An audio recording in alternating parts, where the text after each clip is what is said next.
আসসালামু আলাইকুম এভরিওয়ান।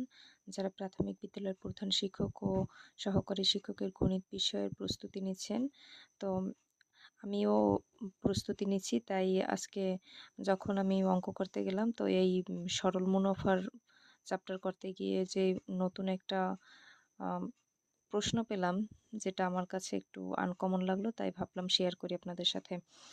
সরল সুদের হার শতকরা কত টাকা হলে যেকোনো মূলধন ৮ বছরে সুদে আসলে ৩ গুণ হবে? আসলে আমরা যখন মুনাফার হার বা অন্য কিছু বের করি, মানগুলো দেওয়া থাকে, তাহলে করতে খুবই সুবিধা হয়। কিন্তু এখানে দেখেন শুধু সময় দেওয়া আছে ৮ বছর, অন্য কিছু দেওয়া নাই।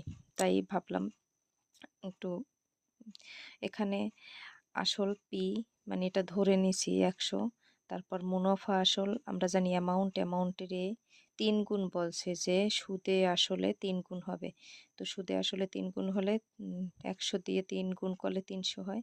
তারপর মুনাফা আসল থেকে যদি আসল বাদ যায় তাহলে ২০০ টাকা থাকে। সময় দেওয়া আছে ৮ বছর। তারপর মুনাফার হার বের করতে হবে। মুনাফার হার বের করতে আমরা জানি I = PRN। আমি পারি না, I = PRN।